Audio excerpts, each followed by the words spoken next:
Alright guys, welcome to What If Frieza Was a Good Guy.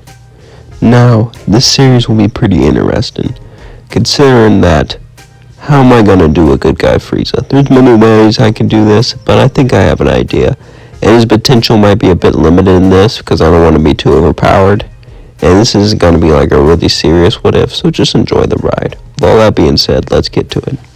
It's been a few years since Frieza was born. Frieza was unlike his father, but he didn't want his father to know.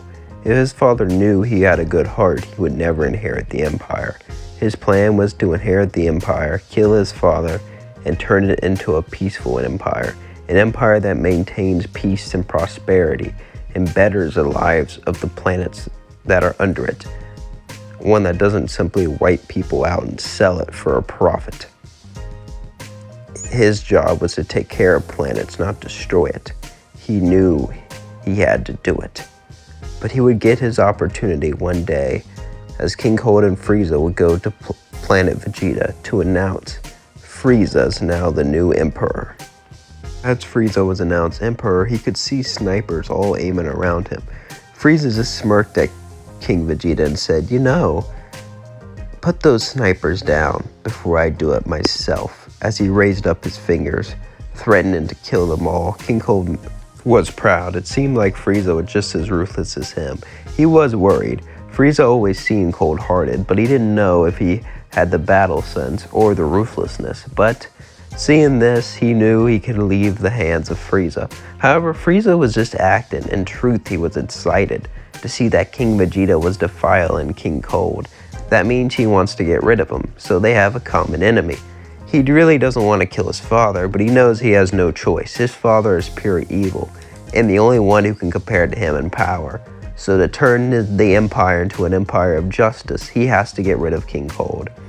As King Cold left, Frieza would ask to speak to King Vegeta privately.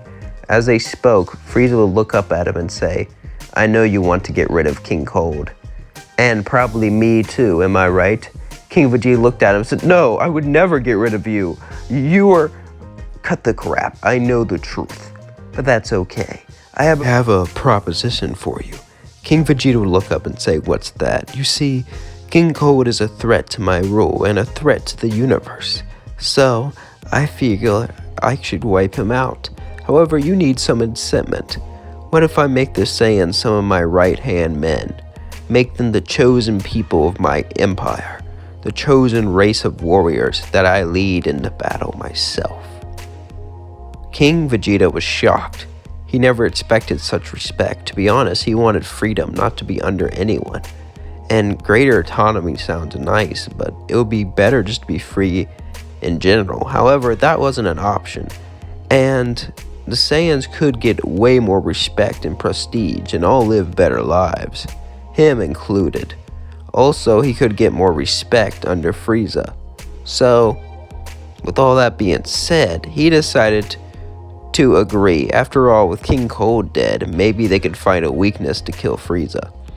Frieza would agree, as Frieza would build state-of-the-art gravity chambers for the Saiyans all train in to get stronger. And as they trained, Frieza began to plot to kill King Cold. As a couple years would pass, King Cold wouldn't suspect anything. Saiyans would be getting stronger in the gravity room, way stronger. However, they didn't know about Super Saiyan and things like that, so they weren't insanely powerful, but they were strong enough. Frieza finally thought it was time to kill King Cold, and Frieza was doing wonderfully. He was playing the part. Whenever King Cold was around, whenever people were around, he would play the part as a villain. But in private, he was nice to the people he controlled. In private, he was nice to the people under him. And they wouldn't forget that. Beerus even met him a couple times. And he met his evil persona, but he could see straight past it. He saw Frieza was pretending to be evil, so he can pull off something of his own. Beerus was intrigued, but since he sensed he was a good-hearted, he knew he wouldn't try to kill him. And even if he did, he was a god of destruction, so he decided just to let watch. However, it was finally time for Frieza to kill King Cold.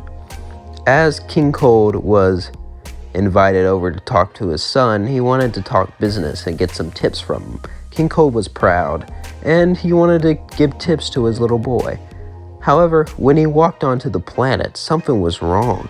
It was barren, everyone was evacuated, and suddenly a bunch of giant apes would go by, Saiyans, as they all blasted at King Cold. King Cold's guard was down, so as he raised up the block, he would take some considerable damage. He would get up and fly towards the great apes, ready to kill him, but then Frieza in his final form would appear, punching him down to the ground. He would begin to laugh. Your guard was completely down. We learned a technique how to hide our energy. With that beat up body, you cannot stand in my way. Now turn around, change your evil ways, father. Go away and never be seen again. And give up all your assets you got and investments into mercenaries who wipe out planets. King Cold would look up at him and go, "Are you insane, son? I would never do that, and I'm ashamed of you. What is this? I understand if you want to kill me to better your own influence, but don't pretend you're a goody two-shoes." Frieza would smirk and walk towards him and say, "Come on, I've always been like this. I've always cared about people. I'm sure deep down you knew, you just didn't want to admit it because of your pride." King Cold would yell, "Why you?" as he charged, and they both began the battle. But with all the great apes on Frieza's side, King Cold didn't stand a chance. He took more and more and more damage. It was clear he was gonna die, but he had to get his revenge, even though he couldn't get it. Personally, he knew someone else could get it. Frieza was good because he was pampered. He lived a comfortable life, and that got him to be soft, and it got his heart to soften. King Cold made a mistake. He should have introduced him to hard conditions like he had growing up. He should have made his heart become bitter. But he can do this again with another son. King Cold was only going to have one shot at this. He was running low on energy, and he wasn't going to have enough for long. So he blasted the planet, not enough to destroy it, but enough to damage it, and for him to get some ground away. And as he flew away, he began to scream as his skin began to shed, and he threw it up into the space. As he looked up, breathing heavily, he fell to the floor. He used up all of his energy doing this. As his skin began to fall off his body, he molted like a lizard, and he threw his skin up into space as hard as he could. As it went up into space, it began to form, slowly creating cooler. King Cold fell to the floor and began to breathe heavily, as he couldn't move anymore. Frieza walked up to him, but he realized something. He didn't have any skin. He was in his molted form. Frieza would say, "You did it." King Cold would laugh and say, "That's right. Our kind only molts to give birth to a new kid. Your brother will kill you. He will be born in the harsh conditions of space, and he'll know no love, no kindness, only war, only violence. And this will turn him into a hard warrior who can kill you. I'll admit, I got cushy myself and got soft, and that's why I'm gonna die. But that's the same reason you're gonna die, because of that good, soft heart." Frieza said, "Shut up, father," as he kicked King Cold to the ground. "You know it's not too late to, what, change my evil ways? Oh, please. Don't give me that spiel. Besides, you would make sure my power was limited, even if I did take your offer. So just kill me already." Frieza would say, "All right, father, as you wish." Frieza would then shoot a death beam right into King Cold's skull, killing him instantly, as King Cold fell onto the ground dead. Frieza sighed. He was a coward. He would have begged for his life, but he didn't. He truly knew that if he would have took his offer, he would never be the same. And for the first time ever, King Cold didn't beg for his life when he was scared. King Cold accepted his fate. Frieza sighed. As he looked up, it was time to get to work. Frieza would give the Saiyans greater autonomy, and they would become the warrior race, the defenders of the Empire. And the Frieza Force would then ally with the Galactic Patrol. And Goku would never be sent off to Earth. Instead, he would be with Vegeta's crew. But Broly would still get exiled. King Vegeta would be threatened by Broly, and he would fear that the Saiyans would respect him more and use him to go back to the old ways, so he exiled him in secret.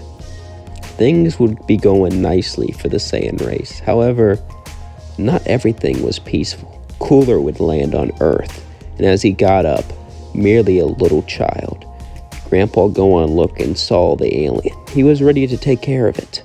But as he extended out his hand, Cooler simply punched him in the gut, his fist going through his stomach. Then he pulled out, and as Grandpa Gohan fell to the floor, Cooler began to eat him. Humans were not friends. Humans were just food to him. Cooler needed to get stronger. He needed to get more powerful so he can complete his purpose. The purpose of killing Frieza and taking the Empire for himself. Alright guys, welcome to What If Frieza Was Good Part 2. You all really enjoyed the last video, so I hope you keep watching this series.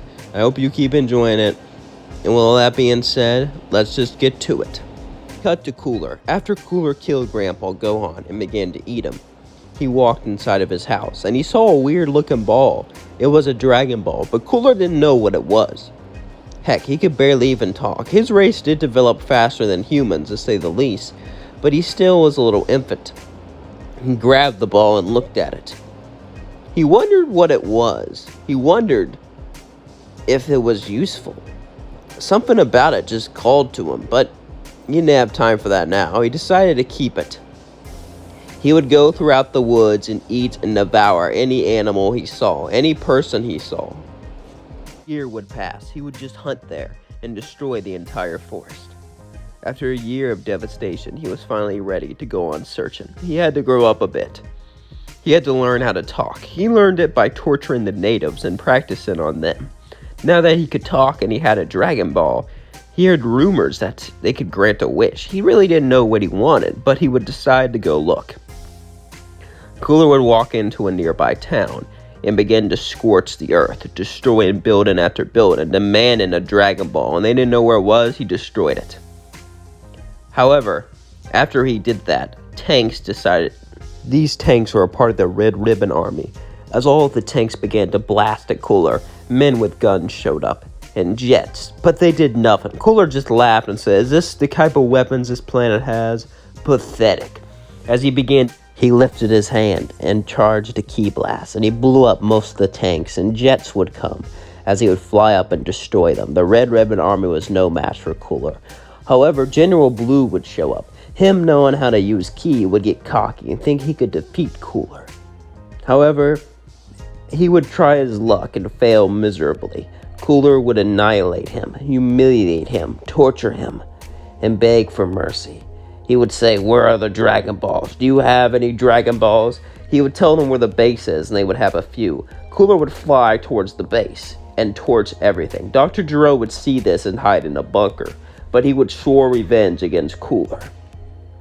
As he got a few Dragon Balls, he decided to go off and hide them and keep searching. He would need to find them. There had to be a way to find them. However, as he was doing this, someone would walk behind Cooler. He turned around. It was Master Roshi, Master Shin, and mercenary Tao Pai Pai. They all had their disagreements, but they all wanted one thing, and that was to kill Cooler.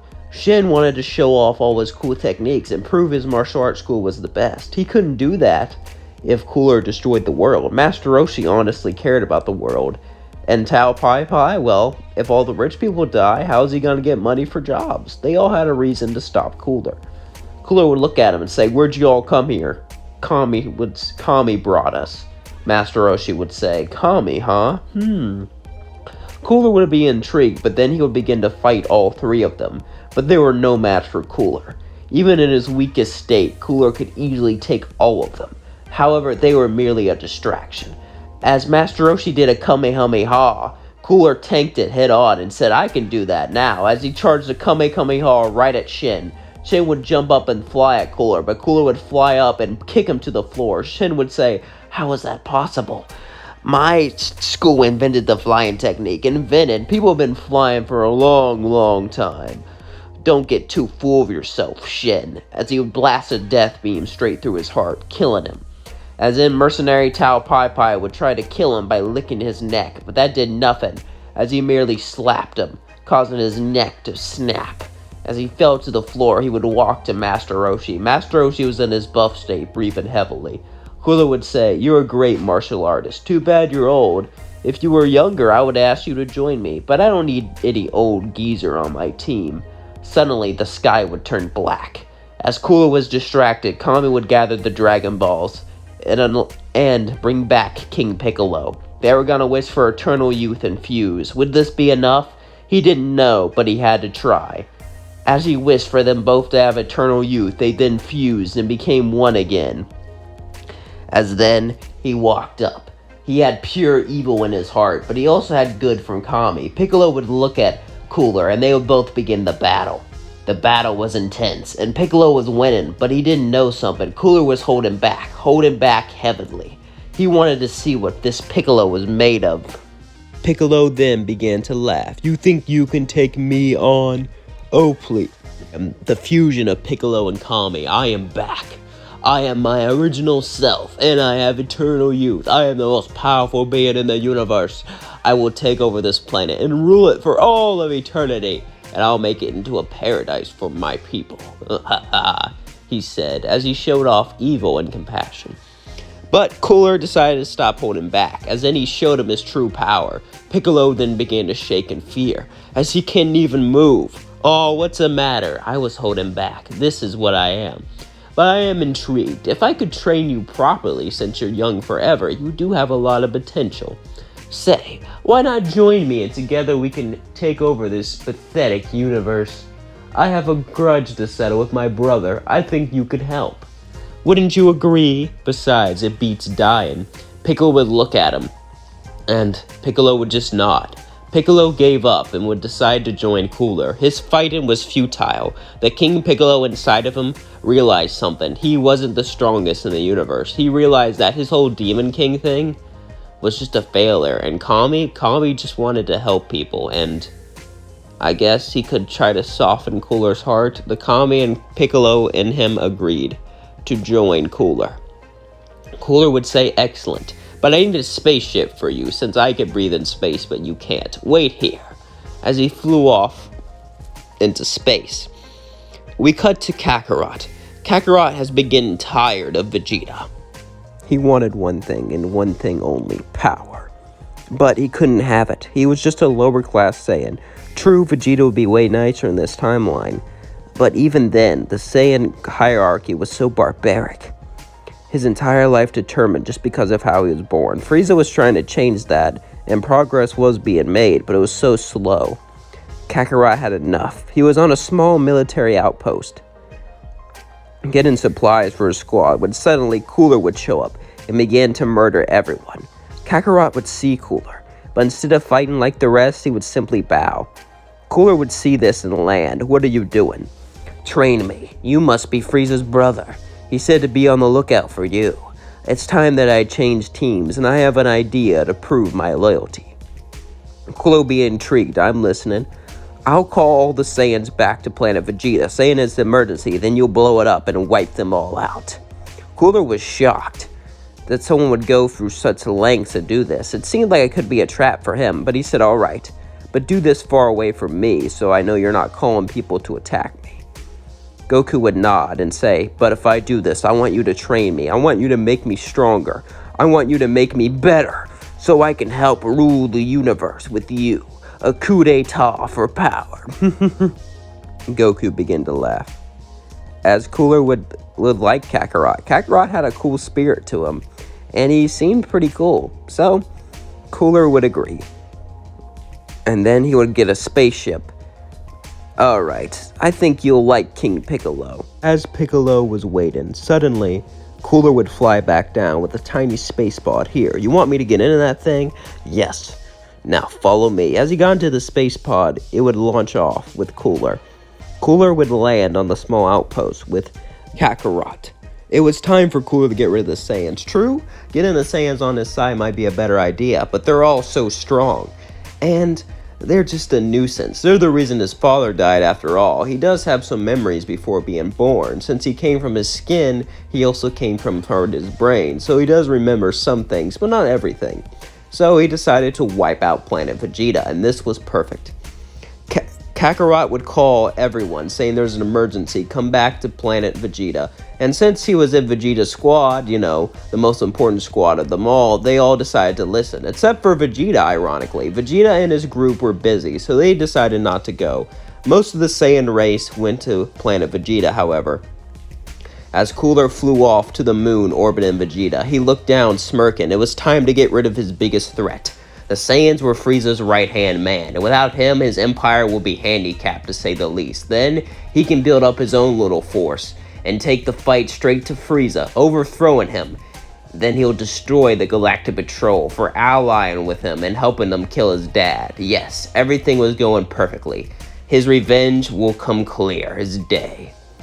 As he charged up a massive death ball and threw it at the planet, the Saiyans would look up and see nothing but a giant energy blast.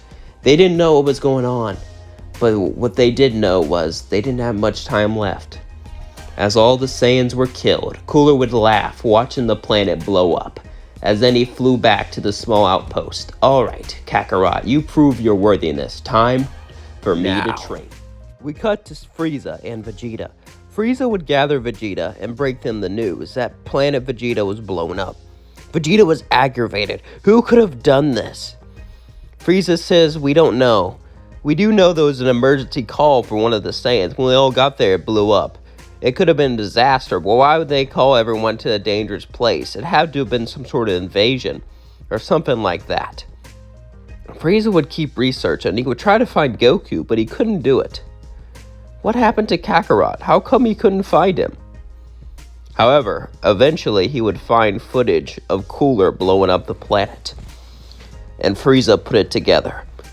Kakarot must have betrayed them and called all the Saiyans to go there just for him to blow it up. Vegeta was shocked. How could someone do this? How could someone betray their Saiyan race? Betray their Saiyan pride? Frieza didn't know, but he told them they all had to train, and that he must train too.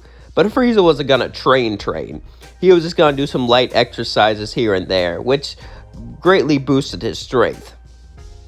Meanwhile, we cut to Cooler, who doesn't have nearly the potential, so he's training much harder. As he's training, he would train with Goku and King Piccolo. Cooler was impressed by Goku's stunt, and he liked his loyalty. Cooler decided to train him, and he knew about Saiyan Zenkai's boost, so he would break all of his bones and throw him into a healing chamber and have him heal again and again and again.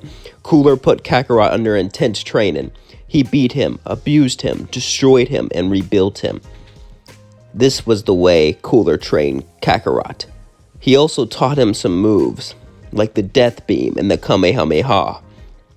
Cooler trained Kakarot personally. He also trained King Piccolo. All three of them began to train and get stronger and stronger and stronger. And since King Piccolo was eternally young, he did have quite a bit of potential. Maybe not as much as Kakarot, but it was still there. However, Cooler knew something. Even though he had to get stronger, the sooner he struck Frieza, the better. Cooler had an ace up his sleeve, and he thought he was finally ready to kill his brother. But how is he going to do this? He doesn't want to get lured into a trap, and he knew Frieza wouldn't get lured into one of his traps. He might just have to fight him, plain as day. But then he had an idea. Maybe there was a way to lure him. He was a goody two-shoes. He heard about the Frieza Force protecting Namek. If he went there and invaded for the Dragon Balls, slaughtering Namekians, he could draw him out. And he can get a free wish. A win-win. He knew it was time to go to Namek. Cooler would head straight to Namek. He didn't know if these Dragon Ball rumors are true, but he did hear a peace deal about Frieza and the Namekians. So, if he did destroy them, he could gather him out. The spaceship would land. Cooler, King Piccolo, and Goku would all get out. Cooler would say, you two go to the Namekians, cause some havoc, and ask about the Dragon Balls. I'll get ready to fight Frieza. Cooler would do some last-minute training, as Goku and King Piccolo went to a Namekian village. The Namekians were shocked to see King Piccolo, a Namekian with pure evil. They've never seen anything like it. They were known for being a peaceful race. Piccolo was shocked too. His entire life he thought he was a demon, but seeing his people, it reminded him of something. But then he had an idea. As then he said, stay here, Kakarot. As then he grabbed a Namekian and began to torture him and say, fuse with me. He said, no, I'll never fuse with you. And then he blasted him off, blasting certain parts of him and torturing him again and again until he decided to let him fuse. And as he fused, a bit of his personality changed, so he'll have to be careful with that. However, he did get a lot stronger. If he can torture weak Namekians and convince them to fuse with him, King Piccolo's power will rise greatly. Kakarot would then torture Village and get a Dragon Ball. This is amazing. We can make a wish. King Piccolo then had an idea. He could wish to be the strongest in the universe, and he could kill Cooler and Goku and stop working for him. Everything seemed like it was going perfectly. However, the Namekians, the Grand Elder Guru, would call Frieza with a device Frieza gave him. Guru would call Frieza. As Frieza got the call, he would tell him what was going on. Frieza said, "I'm sorry, that's my brother. I'm so sorry my family caused you this pain." Guru would say, "I could sense you have a good heart. Come here, Frieza. I will unlock your potential, and you can defeat your evil brother." Frieza would agree, as he flew off straight to Namek. Frieza and his men were waiting. Zarbon, Dodoria, and even the Ginyu Force were called to go to Namek. Zarbon would say, "We're ready, Lord Frieza." "No, you're too weak to handle my brother. And he has men working for him. There's no telling how strong Kakarot is now. We need Vegeta to take care of him." Vegeta would look up and say, "Don't worry, I'll get my revenge. Any Saiyan that spits in our heritage and blows up the planet will be destroyed." Vegeta was his right-hand man with Zarbon Dodoria since he's gotten so strong, and Vegeta's squad wasn't too far behind him, but would it be enough to stop Goku? They just didn't know. The spaceship landed as they all got out, but as they got out, Cooler collected most of the Dragon Balls. As he had 5, he was ready to get them all. As soon as he landed, however, Guru could sense it and told Nail to go towards them and give them a Dragon Ball and unlock their potential. Nail would say, "I need to protect you, sir." He would say, "Go now. This is an order. This is important." Nail would agree, and he would quickly fly over to Frieza. Nail would act fast, knowing they didn't have a lot of time. So, as he got Frieza, they would quickly go to Guru's place. As they went, Frieza went in to get his potential unlocked, but as it unlocked, Cooler, Kakarot, and King Piccolo all showed up. Zarbon, Dodoria, and Vegeta, with Vegeta's squad, was also there. Raditz would say, "How could you do this, brother? Betray your family, betray." But before he can finish talking, he flew at Raditz. Frieza flew to try to save him, but then Cooler went in and punched him. As suddenly, Kakarot went over to Raditz's face and said, "Family means nothing. All that matters is power," as he blew him up, but then Vegeta would kick him to the floor. "Damn it, I was too late."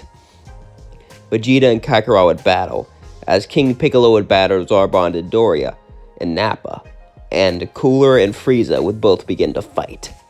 As Frieza fought Cooler, he went straight into his final form and began to beat him up. Cooler and Frieza fought, and Frieza, with his potential unlocked, was easily stronger than him. It seemed like he was gonna win. Frieza would say, "I'm sorry it came to this. I really am. I wish things could have gone better." Cooler would say, "Shut up. Do you think you've won? I'll admit, I can't beat you in this form.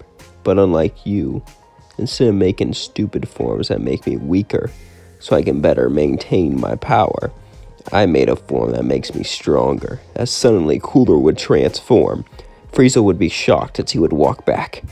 He knew he had to win though, and with his potential unlocked, Frieza had a chance, but it wasn't gonna be easy.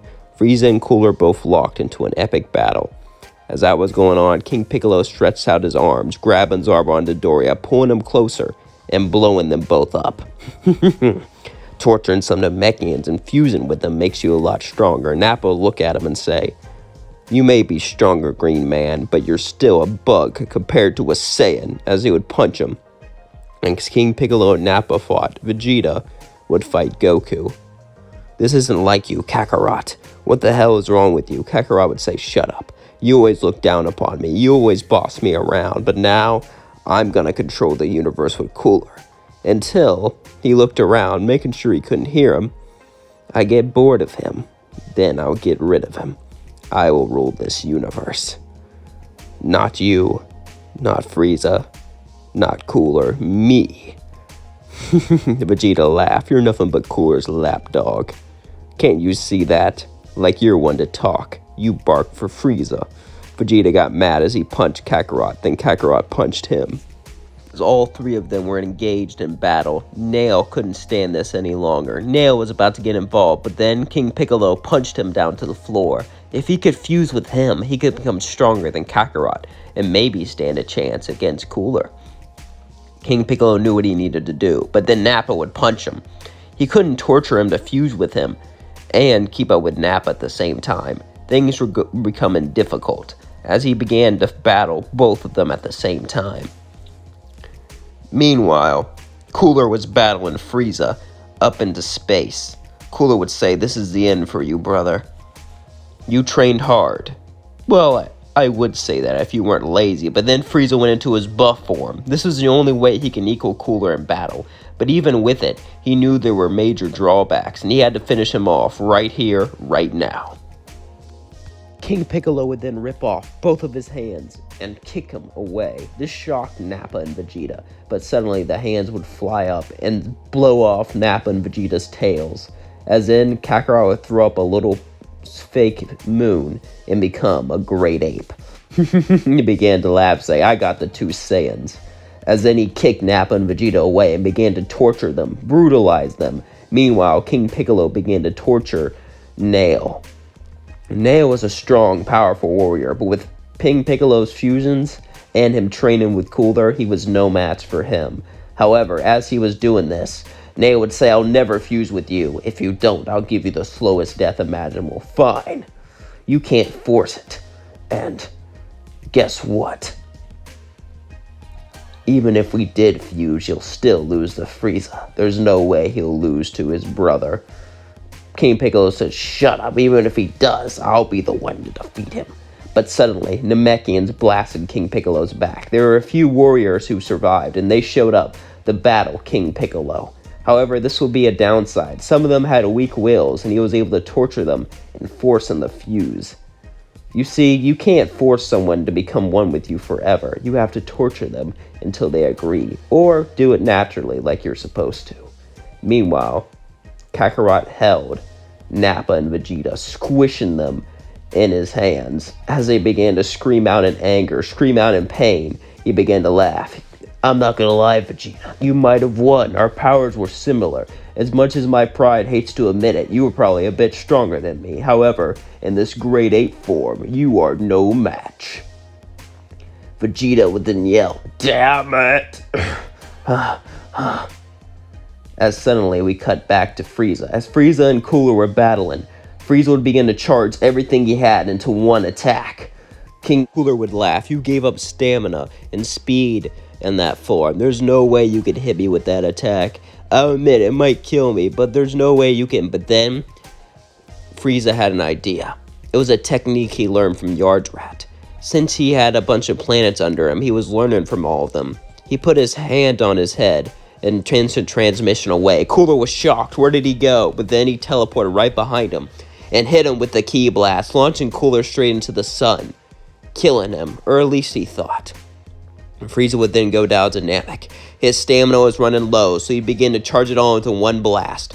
As King Piccolo and Kakarot would both charge into one blast, and they would hit each other. The beam struggle was epic, and Frieza almost died, but then he thought about his family. He thought about Vegeta. He thought about his empire. He thought about the people under him. They were like family to him, and he was not going to let them die. As he put all that power, all that energy into his blast, it went straight up, hitting Kakarot and King Piccolo, defeating them, even though he had almost no power left. Then he powered down and fell to the floor, passing out. Kakarot would be able to crawl his way, almost dead, into a space pod. King Piccolo would be able to regenerate and barely walk away. As they both left, it seemed like the battle was over. We cut to a couple days after all this happened. Guru would be extremely impressed with Frieza, and he would upgrade the Dragon Ball so he can bring back more people. And Frieza and Guru would become greater friends. Frieza would be known as the protector of Namek, but he would feel still very bad for what his brother did. However, he knew that Kakarot and King Piccolo were both out there. As this was going on, Vegeta was training heavily. He couldn't believe this. Even though he was stronger than Kakarot, Kakarot managed to outsmart him with a little Namekian trick, blasting off their tails so he can turn Azaru, This pissed him off as he continued to train endlessly, with nothing on his mind except for one thing: revenge. Vegeta wasn't a bad guy in this scenario, but he had to get back at Kakarot. He had to prove he was better, and he had to prove that he was the superior Saiyan. So, as he continued to train, we cut to Raditz and Nappa. Raditz was wished back since they upgraded the Dragon Balls on Namek. So was Nappa. Nappa and Raditz were both there, watching Vegeta train intensely. They had never seen him like this before. His only goal was to beat Kakarot. Meanwhile, we would cut to Kakarot. Kakarot would be alone. He would land on some distant planet. Some neutral planet away from Frieza's control, as they would heal him. And after they healed, they would walk up to him and say, okay, try to make Kakarot pay since, well, they make money through healing criminals that can't be healed for free by the Galactic Patrol or Frieza's Empire. So, Kakarot would then smile and say, sure, your payment is a quick and painless death. As then he would kill everyone there and just leave. He felt the massive Zenkai, but he knew it wasn't enough. Should he meet up with King Piccolo? I mean, he could, but he doesn't even know where he is, and it could still be risky. Kakarot would decide to head back to Earth. Cooler mentioned the planet, and he did land there once, and it would be a small hideout, since no one really knows about it, so Kakarot would go to Earth. Meanwhile, King Piccolo would also go to Earth. King Piccolo wanted to go to Earth for one simple reason.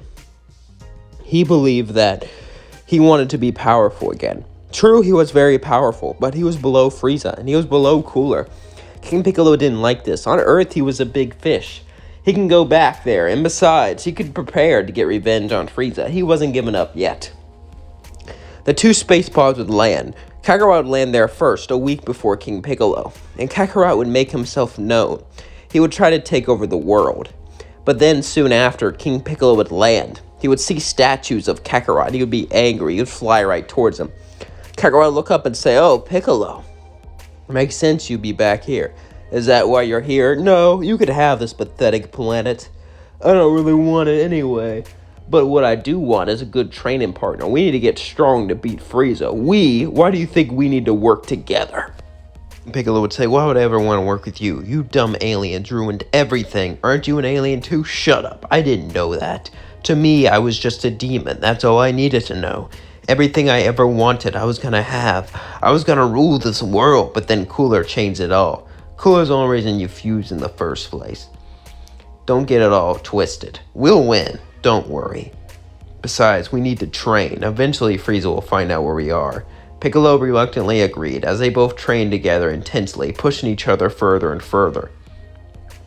Meanwhile, we cut to Frieza. Frieza and his men will be looking everywhere for Kakarot and King Piccolo. However, suddenly they would hear rumors about a machine that would go to planets and absorb all of its energy, but it had to be just rumors. It couldn't be any more than that. At least that's what Frieza thought. However, one day, as he was sitting on his throne, Captain Ginyu would show up and say, Lord, we saw this weird spaceship heading to Earth. It's huge, like the size of a small moon. This shocked Frieza. Why would anything be that big? The only people who can build something like that would be the Galactic Patrol, but they're allies with them. And they wouldn't just build it. And why head to Earth, of all places? Earth is just not known for anything. Frieza was intrigued, so he decided to follow it, as the Frieza Force would follow it. However, what they didn't know was it was the Big Getty Star. As Kakarot and Piccolo were training, suddenly the Big Getty Star would land on Earth, as metal coolers walked out. Kakarot and King Piccolo were shocked. I thought you died. Cooler would laugh and say, no. I've died. It should have been over for me. However, part of my skin and flesh got cut up by the Big Getty Star, and it recreated me. And I even got my memories back. The part of me that went into the star is long dead. However, I've been reborn as Metal Cooler. Kakarot would say, that's cool. So, what do we do now, boss? He said, trying to sense his power. His power was off the charts. He couldn't even do anything to him.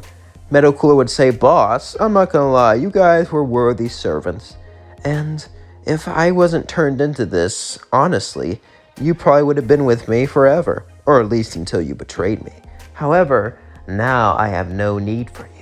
As suddenly tons of metal coolers showed up. King Piccolo would say, "What are you doing? You're betraying me after everything we've done together?" Cooler would laugh and say, "Don't worry. You'll give me plenty of energy." But right before they were about to fight, Frieza's spaceship landed as Frieza, Vegeta, and the Ginyu Force all came out. Vegeta, Nappa, Raditz, and the Ginyu Force with Frieza all came in. As the metal coolers charged, the metal coolers began to beat up all of them, except for Frieza, that tore through them one by one. Cooler was shocked and said, "How is this possible?" He would laugh and say, "I trained for 3 weeks straight. I learned the value of hard work. You taught me that." This shocked Cooler. He was so strong, however, Frieza was not strong enough to destroy them endlessly, and even if he could, he was still running low on stamina. Meanwhile, Vegeta watched as Nappa and Raditz got pulled away by the metal coolers, and Goku watched as his power became less and less and less. Kakarot got angry as Vegeta screamed, "Do not take away my squad!" and turned into a Super Saiyan. All of Vegeta's anger, he could not let this stand. Vegeta is the prince of all Saiyans. No one will take his crewmates, no one will take away his friends, and no one will defeat him. This is his victory right here, right now. Kakarot saw this, and he began to get angry too. Vegeta cannot surpass him. He trained his whole life to surpass Vegeta. He gave up everything. He gave up his Saiyan heritage, his Saiyan pride. He gave up his friends just to become stronger. And it all wasn't worth it. All these emotions bubbled down in him as he turned into a Super Saiyan. Frieza, Goku, and Vegeta all began to battle metal coolers after metal coolers. Wave after wave after wave after wave came. And it seemed like it wasn't enough. They only had one idea left. As they all three of them charged in with everything they got, charging towards the spaceship, but then arms grabbed them. The metal coolers began to drag them back, as eventually they all passed out. They would wake up and feel energy being stolen from them, as they realized it was over. But then Vegeta had an idea. "Guys, he's not taking all of our energy at once. He's only taking bits and pieces. That means he can't handle it all." Frieza would say, "Are you suggesting what I think?" Vegeta would nod. As King Piccolo would wake up, having his energy be stolen, he would say, "No one takes the energy from the great Demon King." Kakarot would say, "Hey, Demon King, I know a way to blow this bastard up. Give him all of your energy at once." "Are you crazy? Just do it. He can't handle it." They all nodded as they began to pump their energy into Cooler. Suddenly, a giant metal cooler would appear and try to stop them. But as it did, Frieza got out and blasted it with a death beam, but then it got back up. Frieza was panting, as Goku and Vegeta and King Piccolo all put their energy into Cooler, but then Captain Ginyu would show up and punch it down, and the Ginyu Force would distract the metal cooler. As the entire spaceship began to blow up, Cooler screamed, "No, no, no!" as all the metal coolers blew up and the spaceship was destroyed. They breathed heavily, barely alive. Frieza and the rest of them couldn't fight each other.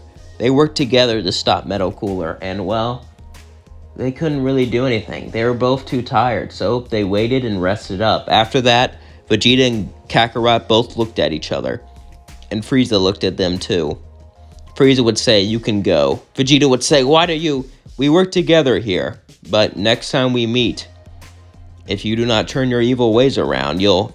Kakarot laughs and says, "Oh, you'll lock me up? I'm not scared of you." Goku would then leave with King Piccolo. As Earth was liberated under the Frieza Force, no longer ruled by Kakarot, even able to join, new technology, better lives, better standard of living now offered to them. However, Kakarot and Vegeta were both equal, and Kakarot had an idea to defeat Vegeta. Piccolo also had a plan, but there was something they didn't know. While Cooler was there and they were all fighting, Dr. Gero had drones collecting information to make androids and to make cells. We cut to Dr. Gero. Dr. Gero got plenty of information when Metal Cooler came, and he was making androids that could breathe in space, and he had Bulma helping him. His plans were to have his androids fight for justice. Eventually, though, 17 and 18 would both be made, as they both looked at the doctor, ready to fight. They could even breathe in space. Cooler came down and destroyed their families, so they had a personal grudge against him. Even though Cooler's permanently dead, Kakarot and King Piccolo both worked for him. And this Frieza guy, he looked a lot like him. It's not like they could trust him. So they flew out into space to go look for him, and Dr. Gero made sure they could breathe in space. As they continued to fly further and further into space, We cut to King Piccolo. King Piccolo had an idea. If he summoned the Dragon Balls, maybe he can have his potential unlocked. He begins to try to make Dragon Balls on a planet far, far away. Piccolo did fuse with Kami. He does have some of Kami's memories. He also fused with a few other Namekians back on Namek. So he begins to make the Dragon Balls on this far-off planet, and it works. And then he gathers it all up, and he sees the new dragon. It took months for him to create it. It took a long time of him meditating and training mentally. All this time, he was waiting for one purpose, and one purpose only, to become the strongest. As he gets the dragon, Piccolo remembers something. He had a great potential, Cooler said, and he didn't know if it was true. After all, he wasn't a Saiyan. Even though he believed he was a demon at first, even though he believed he was above everyone, as soon as he met Cooler, he put him in his place. He had to fuse with Kami. He had to change who he was just to fight him, and it wasn't even enough. Piccolo sighs, as in he wishes to have his potential unlocked, as suddenly his green skin would turn yellow, and he would feel far more powerful. The power coursing through his veins was intense. He could feel it, the power inside of him. It would be enough to kill Frieza. It would be enough to destroy the people who've wronged him. It would be enough for him to get revenge. Meanwhile, we cut to Kakarot. Kakarot was off training. He knew he had to push past his limits. He unlocked Super Saiyan. He unlocked the echelons of Saiyans. However, Vegeta did too. And Frieza was very strong. His exercises, his couple weeks of training had really pushed him. How could he do that? All that in a couple weeks. It wasn't fair. He wished he could become so much stronger. He wished he could become greater in such a short time, but he couldn't. He continued to train that off-world planet, continuing to push himself further and further, without him knowing that his biggest threat right now wasn't Frieza. Meanwhile, we cut to Frieza. Frieza would be sitting there on his throne, talking to people below him, and, even doing some light exercises here and there. Not full-on training, but, a couple squats, a couple light movements that really did boost his strength. However, with all that going on, 2 androids would go to his planet. Dr. Gero sent out some drones into space and was able to find out where Frieza was at and find out a lot about him. He wanted them dead. And well, even though they didn't really care much about Dr. Gero, the 2 androids did want some entertainment, so they landed on Frieza's capital planet. Suddenly, Frieza would start to hear death and destruction, explosions everywhere, screaming, panicking. He assumed it was Piccolo or Kakarot, but why would they hunt him out like this? It would be smarter to lure him into a trap, unless, did Kakarot achieve some sort of strength he didn't know about? Vegeta was there with him. The Ginyu Force without looking for Piccolo and Kakarot, though. So as Frieza and Vegeta both flew out there, they saw him, the android. Vegeta said, "So these are the people responsible for this. Humans never would have guessed. Your race has been seen as weak." They both laughed, said, "We're not humans, we're androids, built by the mighty Dr. Gero." As they both began to battle, Vegeta bought 18 as Frieza fought 17. Frieza, with his great potential, was actually able to keep up with 17. This shocked 17, but he still had the advantage because of his infinite stamina. And as they were fighting, Nappa and Raditz would both show up, turning Super Saiyan, as Vegeta, Nappa, and Raditz all fought 18. 18 was amazed, so she had to pick them off one by one. She blasted away Raditz so she could focus on Vegeta and Nappa. As she broke Vegeta's arm and began to fight Nappa, things were going normally. Well, as normal as you can get with this fight. It seemed like they might even win. Frieza was starting to get the upper hand, but 17 had infinite stamina, and he's using that to his advantage. However, they would hear footsteps. As they turned around, they saw Imperfect Cell, as he said, "Now this is an opportunity." Frieza would then begin to walk back scared. Who are you?" As everyone looked at him. "I've never heard of your species before." Cell would laugh and say, "I'm not really a species. I'm a new being. A being made out of the DNA of all the strongest fighters in the universe. All you need to know, though, is I will become much stronger. I am perfect." As Cell joined the battle, 17 and 18 didn't really know who he was, so they had their guard up. However, Cell would absorb 17 and become Semi-Perfect Cell. This shocked everyone. As 18 began the run, Semi-Perfect Cell began to beat up Nappa, beat up Raditz, beat up Vegeta, even compared to Frieza. No one seemed like they can beat him, but Nappa had an idea to hold him off. He did mouth beam after mouth beam after mouth beam, holding him off. As 18 began to fly out into space, Cell saw this, and he knew that if he got too far, he wouldn't be able to reach her. So he used instant transmission, teleporting in front of her. As he would then laugh, Cell was so happy that he had all of their moves, even instant transmission from Frieza himself. As then his tail opened and he absorbed 18, becoming perfect. As he flew down to the floor, everyone began to look at him.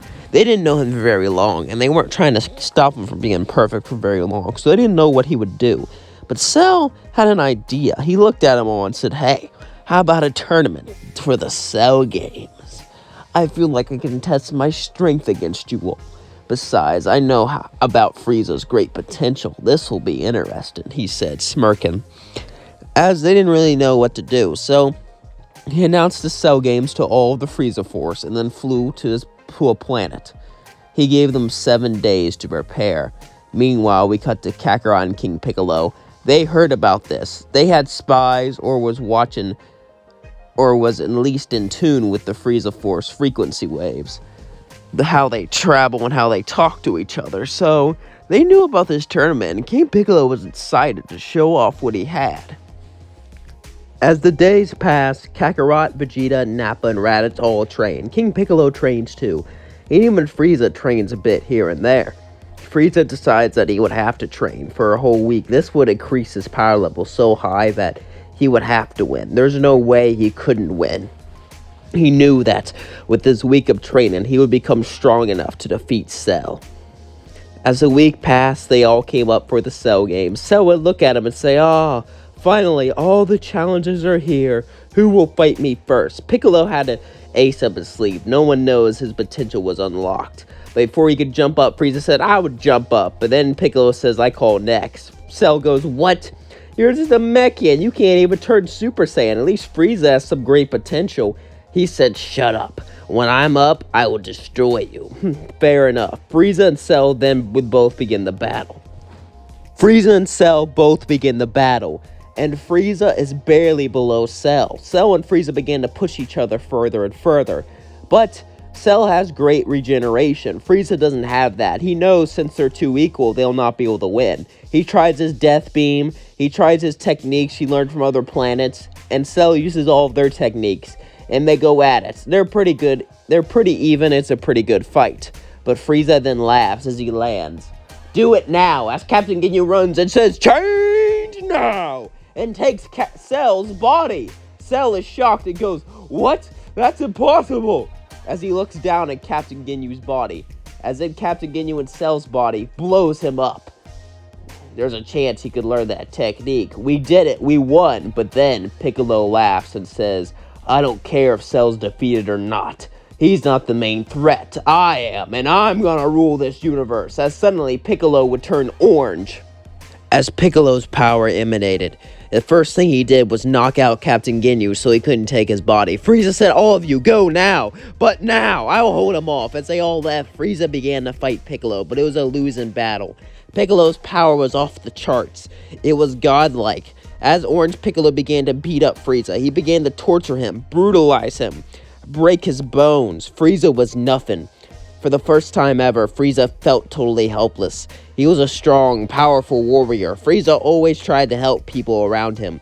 He didn't like to fight or train, but he liked helping people. His entire life, he dedicated to helping people, but all that was thrown out the window as Orange Piccolo destroyed him. He ripped off his arms as Frieza fell down, bleeding and crying. Orange Piccolo said goodbye. "Now I will rule the universe." As then he blew him up. No speck left. Frieza was truly dead. As he was dead, he went over to King Yama's place. King Yama was supposed to judge Frieza, but he had an idea. "You know, Frieza, I heard about what you've done and how you've helped the universe, and King Piccolo needs to be defeated. So we decided to give you a deal. The Namekians will wish you back, after you train with King Kai. Frieza says, King Kai, yes. Normally, training like that wouldn't be enough. But considering your potential, if you train for months straight with great techniques under King Kai, we hope it will be enough. Frieza would nod as Frieza would start his journey to Snake Way and to train with King Kai. Meanwhile, Kakarot left and was angry. He couldn't do anything. Piccolo was now on top. However, little did he know that that would turn around, that he would get his day soon enough. As Frieza ran through Snake Way, Frieza felt bad. He left everyone behind. True, it wasn't his fault, but he didn't feel like that. If he trained more often, maybe he'd be able to stop Piccolo. Maybe he could have prevented this. There's still Captain Ginyu who could take his body, but King Piccolo saw that, so Frieza doubted it. As he ran through Snake Way easily, he would go to King Kai's planet. Frieza would look around. The gravity didn't really affect him. Where are you, King Kai? As he saw a monkey, he said, please don't let this be Big King Kai. But then the real King Kai showed up. Ah, your name's Frieza, huh? I've heard about you. You've done a lot of good deeds. Are you ready to train for real? Are you ready to push yourself like you never had before? Frieza would nod. Frieza would nod. As King Kai would begin to train Frieza, he would also try to train him in comedy, but this comedy training wasn't always working.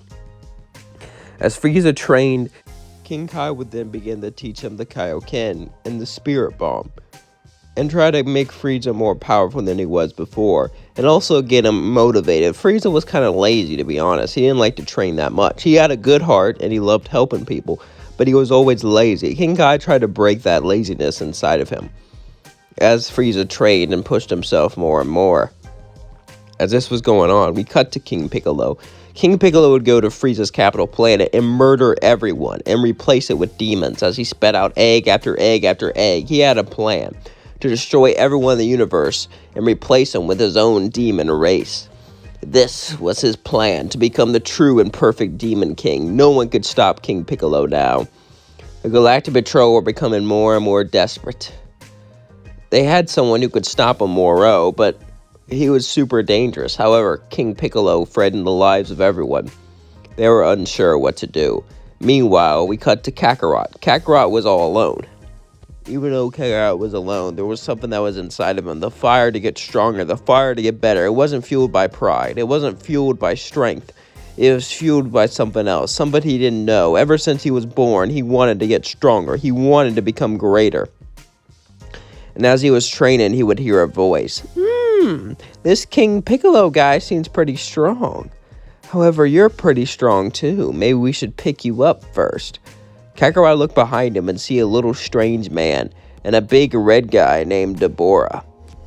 Bobbity would then look up and go, "You make a fine addition to my army."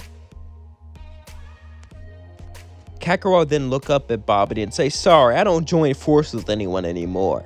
Besides, if anything, I'm gonna rule the universe." Bobby would laugh and say, "That's good, but I think you'll be better if you serve me." Suddenly, he would feel his mind start to take over. He would feel his head start to heat up, all the anger, all the rage filling his brain. He would scream, "No, no, no! Ah!" But then the power boost came in, and he was able to resist it.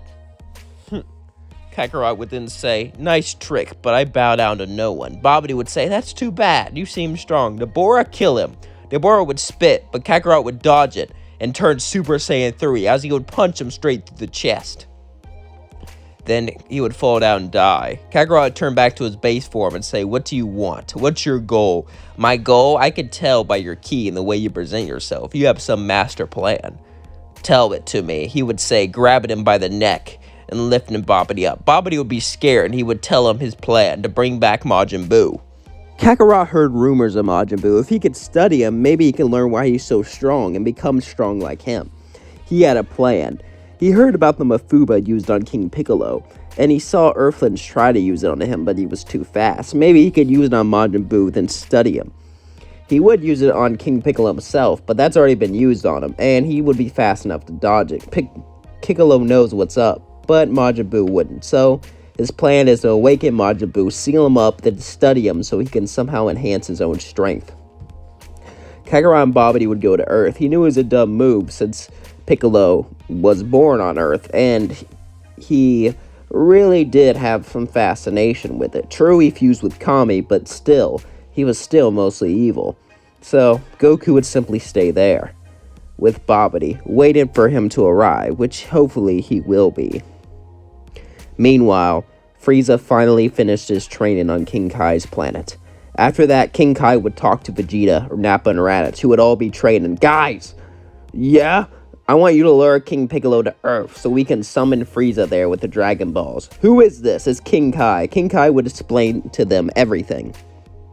King Kai would also explain how they needed their help. True, he thought Frieza could handle King Piccolo, but King Piccolo had a powerful army of strong demons. He needed him and the Galactic Patrol on Earth so he could fight them. Frieza doesn't need any distractions in this battle. He needs full peace and concentration. Vegeta would agree, as they would all go to Earth. Suddenly, Vegeta would call King Piccolo, saying Frieza's back, and he's gotta kill you. Come to Earth and see. King Piccolo was shocked that he would straight up call him and lie like this, just so he could kill him. It didn't make any sense, but then he remembered about the Dragon Balls, and how it could bring people back, and how he even used it himself, so he agreed. He was excited to fight Frieza. As Frieza was wished back to life and wished on planet Earth, the Namekian Dragon Balls had one more wish. And, well, for that wish, they wished to bring back all the people King Piccolo killed, because they upgraded the Dragon Balls to bring more people back. King Piccolo would land on Earth with his demon army, as suddenly Frieza, Vegeta, Nappa, and the rest of them all began to battle. Babidi watched this and said, yes, yes, more energy! Kakarot says no matter how strong he is, he won't be strong enough to defeat the Demon King. Luckily, I'll analyze him and get that power for myself. Babidi says, that's why you're here? You're such a fool. Boo's so strong, he'll get rid of them. He'll wipe out all the enemies on this planet. You'll see. Kakarot laughed and says, I guess I will. As suddenly, Frieza and King Piccolo decided to stop going easy, as King Piccolo turned orange and Frieza turned gold. Began to battle each other ruthlessly. However, Frieza was outmatched. Even in his gold form, he was no match for Orange Piccolo. However, suddenly he would use Kaioken times 2, as he would punch Piccolo straight to the floor. Every time he used his Kaioken, he would be stronger. However, this would have a massive stamina drain. Frieza trained how to keep up his stamina, but even with it, his body was getting more and more drained out. And Orange Piccolo knew this. As that was going on, suddenly, they collected more and more energy. As Majin Buu was awoken, Babidi began to laugh, but then he realized something. Majin Buu wasn't strong enough. This is impossible. How can Majin Buu not be powerful enough? This enraged Babidi, but then Kakarot just cut off his head. You listen to me now, Buu. I know how to seal you up, and I want to play and have fun with you. Have fun? Yeah. But you see, these guys are too strong. Too strong for Buu. That's impossible. No, Buu. Feel their strength. And Kakarot convinced Buu not to fight them, but to simply watch. Kakarot could seal Buu right up now and study him, but he didn't know how things were going, and he had to watch. As King Piccolo laughed in his orange form, you think you can defeat me? Frieza then looked behind as he gave a signal. Vegeta, Nappa, and Raditz all got into a spaceship and began to fly away after fighting waves of demon. King Piccolo laughed and said, see, all your friends have abandoned you. Everyone you love, everyone you care about has left. Frieza sighs. As the demons flew to King Piccolo would then realize something. As he began to shake, scared, no, they're all gone. All the people on this planet, I didn't kill them. You evacuated. That means this was all a trap. King Piccolo would quickly fly to his spaceship, but Frieza would grab the planet, about to blow it up. Kakarot would see this and say, shit, Boo, save me, please. I'll play, I'll give you ice cream, whatever you want. Boo would say, yeah, as he wrapped himself around Kakarot. As Frieza blew up the planet, King Piccolo and all his demons were killed. But Kakarot survived. As Boo carried him throughout space, he would fly off to another planet. As Kakarot got out, he would look around. And he would be happy. He did it. He survived, all because of Boo. And he felt gratitude for Boo. And he felt that maybe there was a way for them both to become stronger themselves. As Frieza blew up the planet, King Piccolo was dead, and all his demons were dead. Piccolo was lured into a trap. Meanwhile, we cut to Vegeta. Bulma would be grabbing onto Vegeta. Bulma and the rest of the Saiyans evacuated the Earthlings before King Piccolo arrived. Oh, I'm so scared. Get your hand off me, woman, Vegeta would say, and things would start to flare up between them. Vegeta saved the planet, saved all the inhabitants, and Frieza would wish back Earth later on. It seemed like everything went well. However, Kakarot and Boo weren't done yet. Kakarot was furious. Frieza and King Piccolo were so much stronger than him. There had to be a way to get stronger. There had to be a way to push past his limits, but then he had an idea. He knew about Earth's time chamber. Even though Earth's destroyed, he could use a hyperbolic time chamber in another planet. And maybe he can get Boo's DNA in him, change his race. The Saiyan race were a powerful race of warriors, but Boo had tons of abilities and tons of potential. It was time that Kakarot made a change. Kakarot could never surpass Frieza the way he was, and he had to change it once and for all. And he was going to do whatever it took to become greater, to become stronger, and to surpass Frieza, and to take the universe for himself. We cut to Beerus. Beerus would be having dreams of a golden warrior, and a Super Saiyan god, and even a weird Majin warrior. His dreams were crazy, but he had a great time. Forever, Beerus has never had an opponent to challenge him. Beerus has always been bored, being the strongest in his universe, but these dreams fueled him, and these dreams made him feel alive. It made him feel excited. It made Beerus actually want to get up, actually want to do something.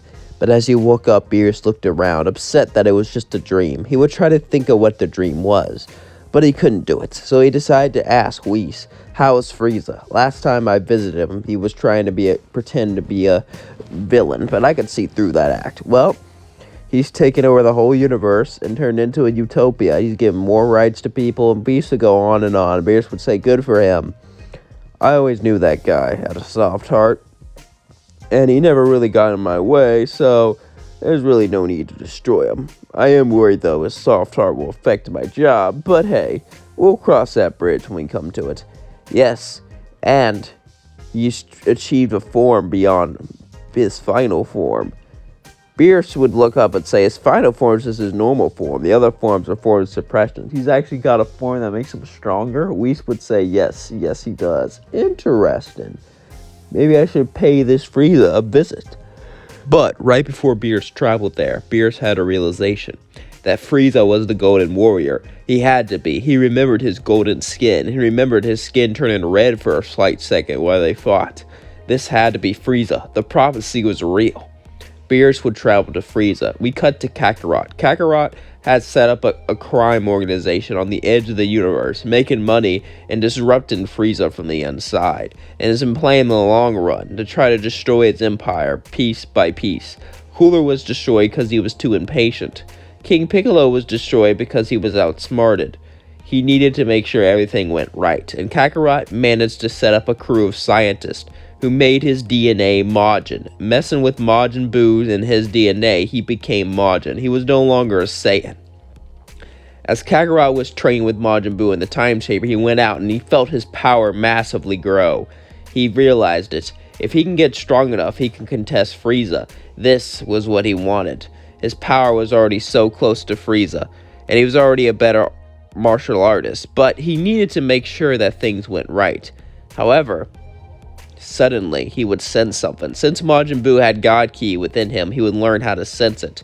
This shocked Kakarot. This power was so amazing, he would tremble in fear, not knowing what it was. Kakarot would decide to send a spy drone to see what was going on. As this was going on, Beerus would meet Frieza. As Beerus and Frieza began to meet each other, Frieza would look at him and say, "Oh, Beerus, it's been so long. Why are you up? Are you here to destroy anything? I know I can't do anything to stop you, but I would be greatly upset if you did." Beerus would laugh and say, "I bet you would." "Nah, I mean, I might, since it is my job and all, but I didn't come here for that specifically. I came here to fight a Golden Warrior. I had dreams of a Golden Warrior and a Super Saiyan God, and you are what I need." Frieza would then look up at him and go, "Well, I don't know what a Super Saiyan God is, but I do know about my golden form, and considering that you know about it, you've either watched me this whole time," or Beerus would say, "Don't flatter yourself. I can just have dreams of the future. I didn't watch you at all. You're not that entertaining or special. Just get on with it." Frieza would turn into his golden form, as Beerus would smirk. "Now that's impressive." I didn't think a mortal could achieve this without God Ki. Frieza would say, God Ki, don't worry about it. However, there's still one thing you need to know about this fight. If you don't entertain me, it will be your last, as he punches Frieza up into the sky, and Frieza begins to punch him. And Beerus is having a good time, but since Frieza used his golden form before, he doesn't need to teach him how to use it. And Frieza has used the form so many times, he doesn't have to worry about running out of stamina. This was an all-out battle, as they both battled each other. Vegeta and the rest watched. Vegeta remembered Beerus. He remembered him as a god of destruction, of being of pure fear, being of pure terrifying power. However, Vegeta really had a family now with Bulma, and didn't really have time for this stuff. True, he would train and get stronger all the time, but as long as Beerus wasn't threatening everyone, to be honest, he didn't really care. Vegeta just went back to training and ignored Beerus. As all this was going on, Kakarot would still be watching this. He wouldn't watch per se, but he would feel it with his energy, the biggest clash he ever felt in the world. He didn't think Frieza could be so powerful, but he was. And someone was even stronger, Beerus. Kakarot could do nothing but shake as he felt this power throughout the universe. He felt the shockwaves tremble through the universe. As we cut back to Beerus and Frieza, Beerus would say, not bad, but let's take it up a notch. Suddenly, Beerus would charge a massive energy ball and throw it right towards his capital planet and say, get rid of it. Frieza would fly in front of the way and grab it, but he couldn't do anything. Suddenly, he would say, Kaioken times 3, and punch it into the sun as he began to pant. Beerus would say, interesting, you can boost your power temporarily, but it looks like it has a massive stamina drawback. What do you call this, the Kaioken? Have you trained under King Kai? Frieza would nod and say, well, that's fascinating. He only lets pure heart people train under him. And you must have been dead before. You really are something else, Frieza. Frieza would say, thank you. I hope you don't destroy everything once you don't get your way, when I'm not strong enough for you. Beerus would say, you are strong enough, stop doubting, and ruins the fight, as Beerus would punch Frieza back down, but then Frieza would punch him.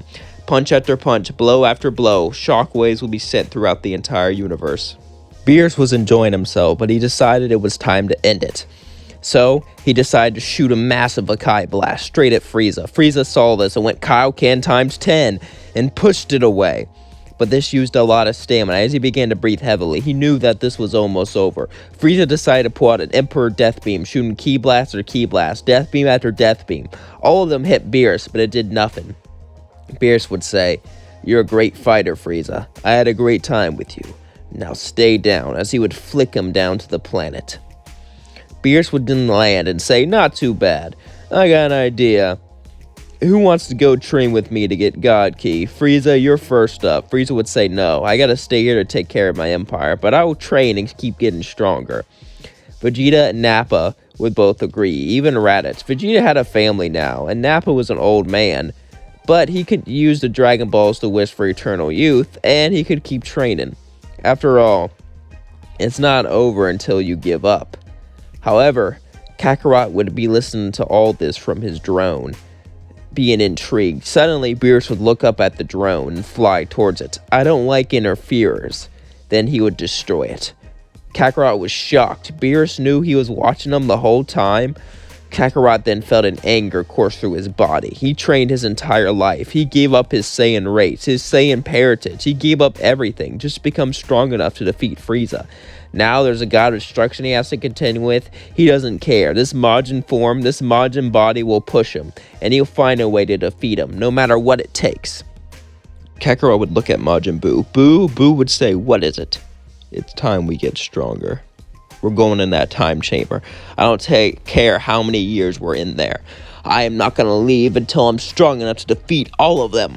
Majin Buu would nod as they would both go into the time chamber and begin to train, to begin to become stronger, better, faster, and greater than they ever were before. And as they continued to train tirelessly, we cut to Vegeta, Nappa, and Raditz, all training on Beerus' planet. Beerus would smile and watch, but as he watched, he would begin to yawn. Beerus would decide to take a nap for a couple weeks, only a short one, because he wanted to see their progress. Beerus was honestly excited to see people like this, to see people grow. He was excited for the future for the first time in forever. Though Beerus slept, usually Beerus slept out of boredom, but this time he just slept out of excitement. He was so excited for the future. He was so excited for the people to fight, and he was so excited for the people around him. Little did he know that Kakarot was alive, and Kakarot was training to defeat him. He knew he was watching him, but he didn't know how determined he truly was. And soon after he fell asleep, a couple weeks would turn by as Champa would show up.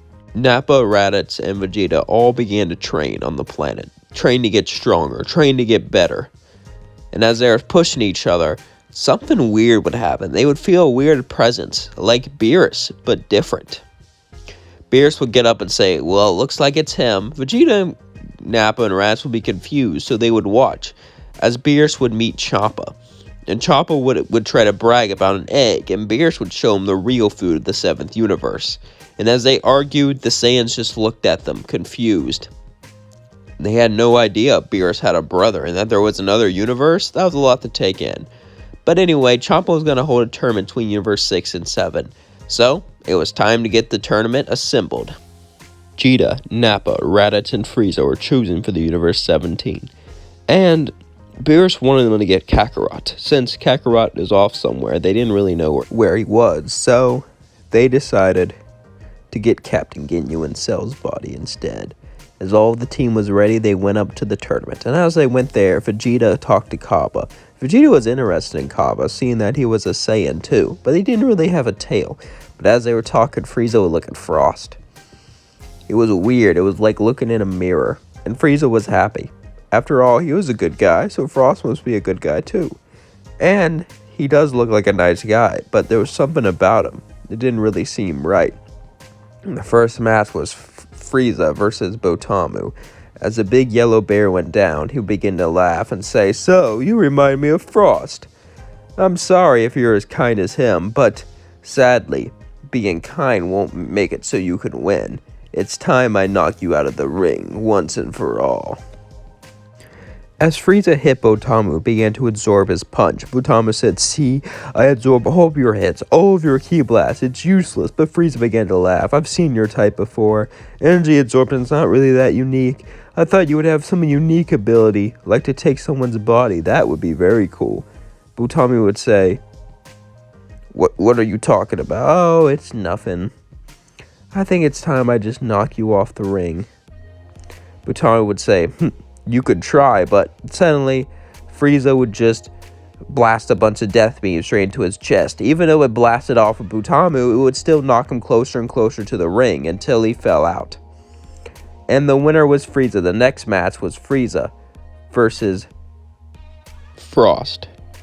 As Frost got ready to fight, so did Frieza. Frieza would say, "You could tell I'm in my final form, so there's really no need to hide it." Frost would sigh and say, "Very well, only makes sense." He would transform to his final form, and they both would begin to battle each other.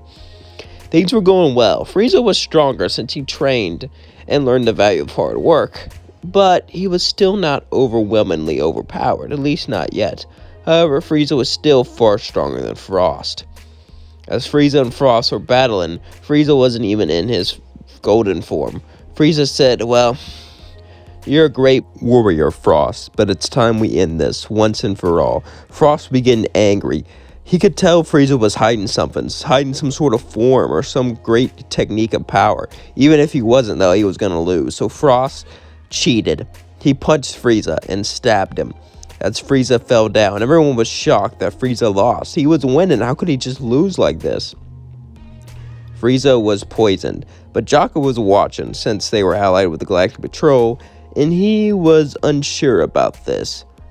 The next match was Raditz versus Frost. Raditz was ready.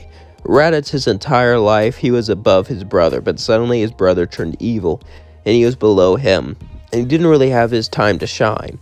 But he's just as strong as Nappa. He's just as strong as Vegeta, and he will prove that he's as good as them by defeating Frost.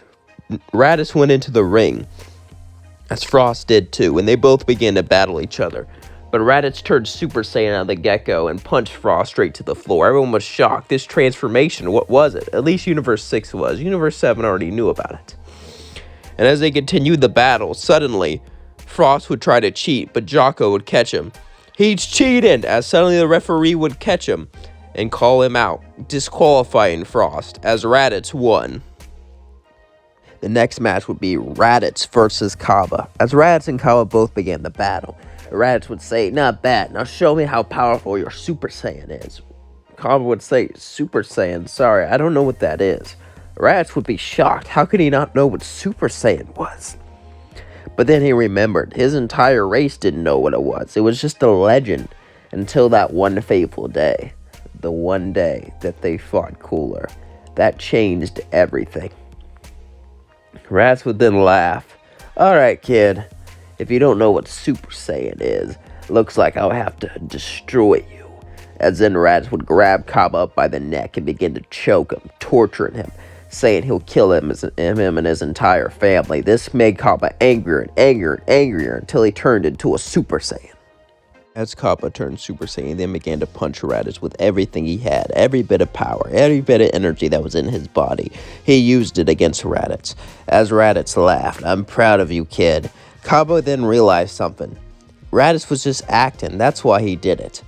It all made sense now, as suddenly Raditz would charge a double Sunday in his blue form, pushing him off the ring. This got Hit's attention, as the next match was Raditz versus Magetta. Magetta said "chugga, chugga, chugga" as he jumped onto the ring, and Raditz looked at him. Both of them looked ready.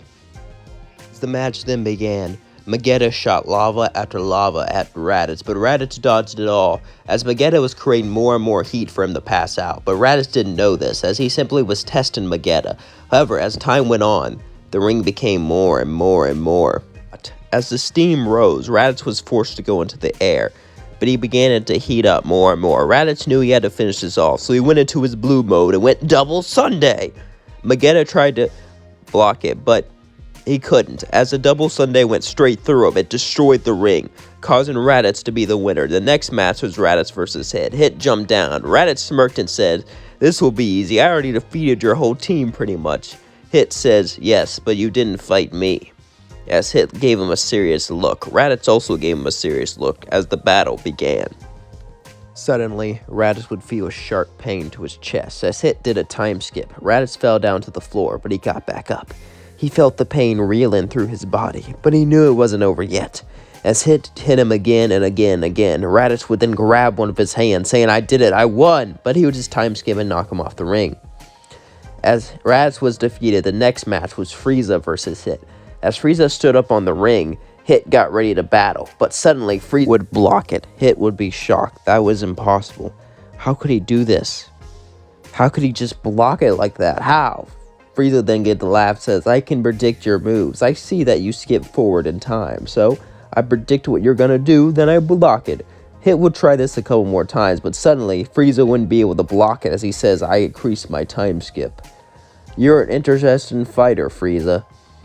I think this will be fun." Frieza then turned gold and charged at Hit, but Hit began to hit him again and again until Frieza used his Kaioken hidden Hit across the ring, and they both began to battle each other. The fight was awesome, both of them pushing each other further and further. However, Frieza couldn't use the Kaioken forever. His stamina would eventually run out, and Hit's time skip kept increasing. There was really no way for Frieza to win, except for one. Frieza had an idea, but he was going to risk it. He was going to risk everything on this one move. Frieza would suddenly do Kaioken times 20, as suddenly he spammed Death Beam after Death Beam after Death Beam after Death Beam, but Hit dodged all of them, as all Frieza was doing is using up more and more stamina. Hit says, "What are you doing? You're just making yourself weaker," but suddenly, the ring broke below Hit. "You used your time skip too much," as suddenly he shot a bunch of Death Beams so he couldn't move, trapping him in. As suddenly, Hit would fall off the ring. You see, Frieza shot off some Death Slicers below the ring, and cut up the ring below Hit, causing him to fall out, causing Frieza to be the winner. As they all cheered, Frieza won, and Universe 7 was proven to be superior. However, as that was going on, Captain Ginyu, as no one was looking, would pick up the phone and put it to his ear. Yes, Frieza won. It seemed like the Earth will not switch over. Not like it would affect you that much. However, I think it's time we get ready to strike. Kakarot would then laugh and began to say, "I've been training for so long in that time chamber, and I feel like I'm strong enough. With the Majin DNA inside me, with your help, and with a special friend's help, we can easily win and destroy them once and for all." Cell would then begin to laugh as Captain Ginyu agreed with this. It seemed like Kakarot, Captain Ginyu, and Majin Buu, and a special friend would try to take them all down. We cut to Frieza. Frieza would be on his throne when suddenly he got a transmission from Captain Ginyu. Captain Ginyu would tell Frieza to hurry up and meet him. It's urgent. Frieza at first would want to go alone, but then he realized something. Something seemed off about this. So he decided to bring Raditz, Vegeta, and Nappa. And as they all went there, suddenly he heard footsteps behind him. As he looked, it was Captain Ginyu, Majin Buu, Kakarot, and Broly. Kakarot began to laugh. Oh, Frieza, I finally surpassed you. Today is the day you die." Frieza would look at him and say, "Kakarot, it's been a while since I met you. You know it's not too late to," but suddenly Kakarot would stretch out an arm and grab Frieza and throw him into the ground. "Shut up. I'm gonna kill you," Kakarot said. "Today is the last day of your life. So get prepared. I hope you made peace, because I'm sending you to hell." As Frieza would turn gold Kaioken, suddenly Kakarot would smirk and his hair would turn a weird purple and his eyes would turn purple too. Frieza was shocked. "What is this?" I spied on Beerus and watched him go into this mode. This mode is Ultra Ego. I trained with it within the time chamber. I had nothing to go on other than it looked. I trained and trained and trained for years until I finally mastered it. I am Ultra Ego Kakarot, and with the power of a Majin, you cannot defeat me. Golden Frieza would try to stand up, but he was no match for Kakarot. Kakarot would beat him limb from limb. As Nappa, Raditz, and Vegeta all fought Captain Ginyu, who trained to a golden version of Cell, Majin Buu, and Broly. Broly would be angry, and he would tear Nappa to shreds, ripping off his arms and killing him. Raditz would die also. Vegeta would be beaten near death. Frieza would be beaten near death, and Kakarot would throw him into space and blast a hole into his chest. Vegeta would be able to get a spaceship and escape. Kakarot was hoping Frieza was dead. In fact, there's no way he could have survived that. Frieza flew out into space into chunks, as the spaceship would grab him and put him back together. As Frieza got out, he was terrified. He'd never seen a power like that before. Meanwhile, we cut to Kakarot. Kakarot would laugh, thinking that he killed Frieza, thinking that he was victorious, thinking about all this time, finally he succeeded. Now it was time to kill Beerus, but he didn't know if he was strong enough quite. Yes, he could use the Dragon Balls, but he wanted to earn it. Then he remembered something. They could have wished people back with the Dragon Balls, so it's time he destroyed Namek.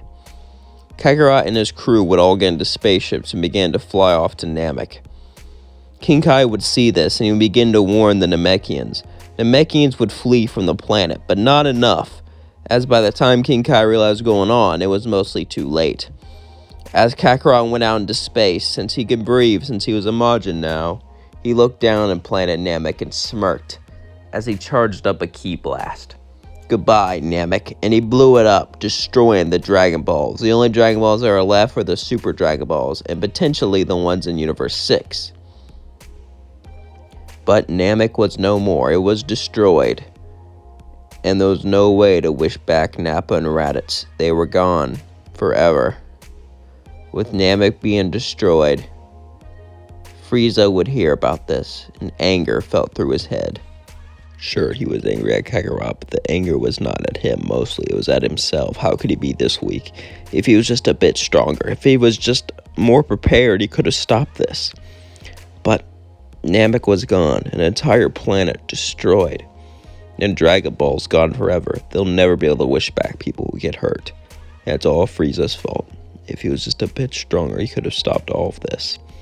Suddenly, Vegeta would be brought to him, mostly healed. He would look up to him and say, "What's the plan, boss?" Annoyed. Vegeta can't believe this. Kakarot gave up his Saiyan heritage, his Saiyan life, everything about him. He became a Majin just to win, and it worked. But that's impossible, Vegeta thought.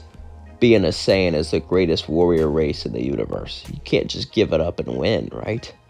Frieza would look at him and say, "There's only one thing we can do, train." He trained in the hyperbolic time chamber. It's time that I do the same.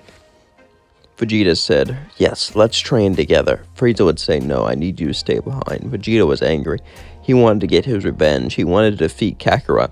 But Frieza said, "Someone has to watch after the Empire and tell me what happens. I trust you to save people, and I trust you." Frieza would put his hand on his shoulder. "You always were my most trusted person.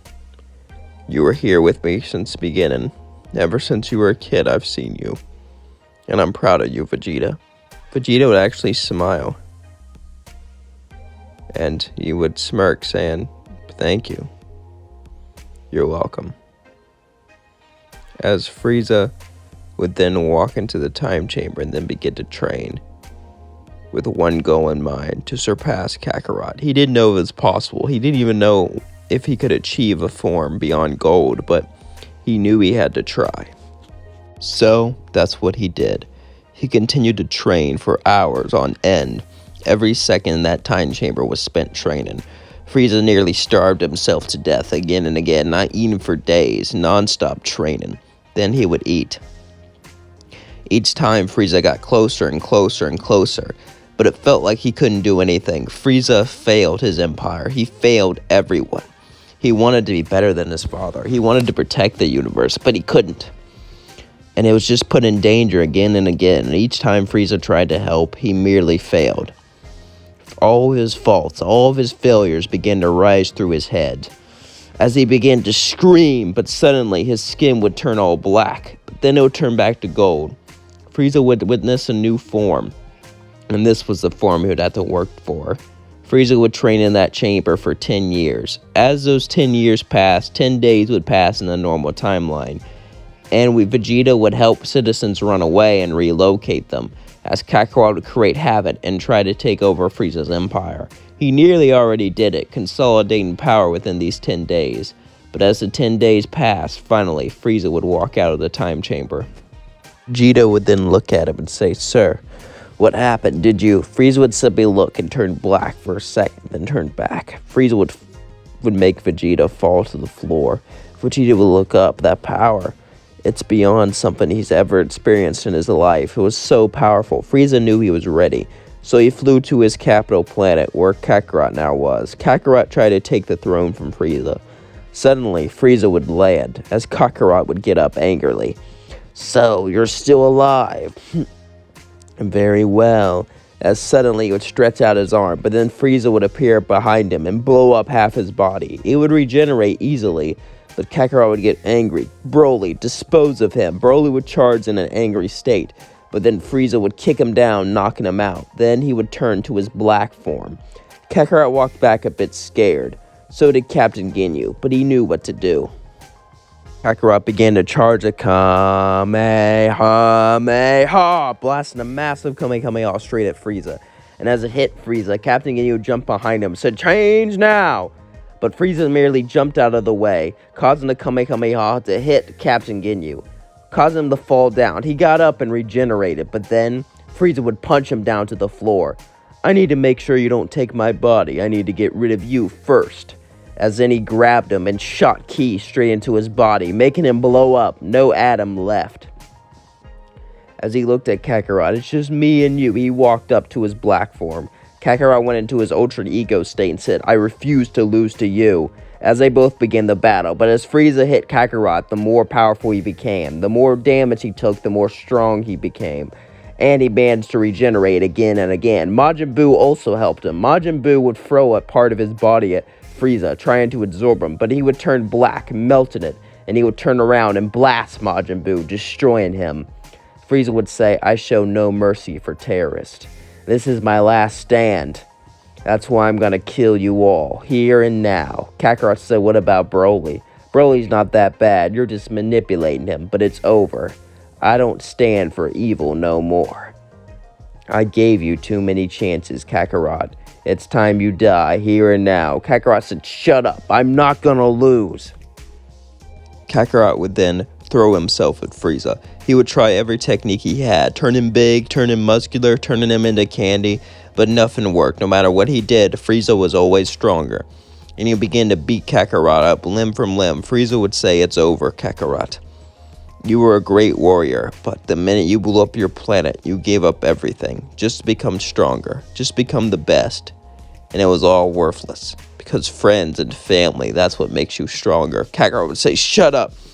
It's not worthless. You're worthless, Frieza. You took away everything. You put me into a class system where I was the bottom of the bottom, lowest of the low, and I had to train my ass off to get stronger. And you tell me that was worthless? Screw you." Kakarot would charge one final Kamehameha right in Frieza's face, but he wouldn't dodge it or block it. He would just take it as it did nothing. He would walk over to Kakarot and grab him. Goodbye, forever. As then he blasted up, destroying all of the atoms, winning. But as he won, he looked down at Broly unconscious. He could tell Broly wasn't a bad guy. And even though he did say he would murder them all, Broly truly deserved a chance. So he would pick him up and begin to carry him, to give Broly another chance, and to rebuild his empire, and to be prepared for more threats, because from now on, if anything bad happens, they can't just wish it away. We cut to Beerus and Whis. Whis would suddenly get a call. As Whis looked at the call, it was from Zeno himself. As he answered, Zeno said, "Remember that cool tournament you had? I kind of forgot about it, but now I want a tournament with everyone in it. All the universes, so get ready." Beerus and Whis were shocked, but they had no choice. They had to get a team. They had to get all their universe together. Meanwhile, we cut to Vegeta. Vegeta's been trained. He unlocked Blue Evolution. He's trying to unlock Ultra Ego, and he's training with the Ginyu Force. Suddenly, Frieza and Beerus would walk in. Vegeta would look up ready. Ever since Raditz and Nappa were gone permanently, he's never been the same. He's been training super hard, and he's never really been hanging out like he used to. Sure, Vegeta always had a cold heart, but he would always hang around his friends, but not anymore. He was more isolated.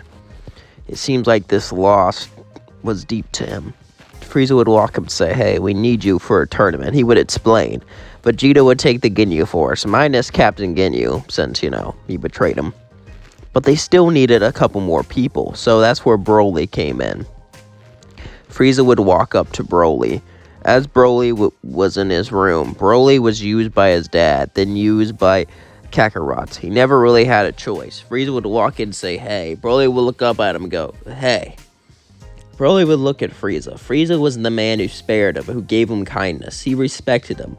But at the same time, he didn't like this new world. He didn't like where he was in life. He didn't know where he wanted to be, though. Broly and Frieza would look at each other. Frieza said, "We have a tournament for you." Broly would nod and say, "I'll join." But they still needed one more person, so Frieza had an idea. As much as he hated this, he had to do it. His spaceship would go to a Galactic Patrol prison. As they landed, all of the inmates were there, locked up. They went further and further into the prison. As they went to the main person, the person locked in, Moro, the most powerful prisoner they had. He would merely look up at them and smile. "So, what do you need me for?" Frieza would say, "We need you for a tournament." He would nod, as he would agree on one condition: he'll be let free. Frieza knew he could take him in his most powerful form. However, Moro did have the ability to eat worlds. This ability would not be good, to say the least, left out of check. But they didn't have a choice, so they let him onto the team. And they went to the tournament as it was about to begin. As the fighting began, Universe 9 went straight out to Universe 7. They knew how strong Universe 7 was, as they began to isolate Frieza and Vegeta, their strongest members. Vegeta went into Blue Evolution as Frieza went into Gold, and knocked them all out instantly as they turned back. Universe 9 was then erased in an instant moment. As barely any time passed at all, they were all destroyed. That's what happens when you mess with Universe 7. That's what happens when you mess with the strongest warriors. The universe has learned that the hard way. However, Moro was absorbing energy to get younger. Not too much, since if he killed, he'd be disqualified, but enough so he can feel the power again. But suddenly, 2 Namekians from Universe 6 came behind him.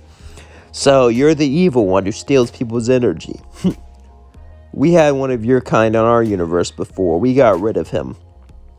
Moro said, "Is that true? Well, I don't know why you're here. You don't stand a chance against. Suddenly, they both turned orange as they punched Moro, and Moro got back up, and the battle began. Moro couldn't do anything. He couldn't absorb their energy, so he was weaker than them. They would hit him faster and faster. He felt like he was useless. However, eventually, Gildo would freeze time and get him out of there. Once he got out of there, he would begin to absorb their energy. As the two orange Namekians fell in pain, Moro became younger and younger until he ran and kicked them both off the edge. Thank you. What's your name? Gildo, sir. Gildo. It seems you've helped me quite a bit. My hunger has been feeded, but it's not enough. I need more, he said as he began to laugh. Suddenly, Hit would do a time skip and knocked Gildo off the edge. As then he looked at Moro. So you absorb energy. That's too much of a powerful technique to be left unchecked. As Moro and Hit began to battle, Moro could steal his energy, but he couldn't do it while Hit time skip. He would skip, hit a pressure point, then Moro would take some of his energy, and they would do it again and again and again.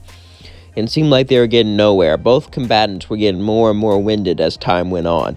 But Moro knew what he needed to do, as suddenly he began to absorb energy from everyone in the ring, including his teammates. As he got stronger and stronger and stronger, he would then kick Hit out of the ring.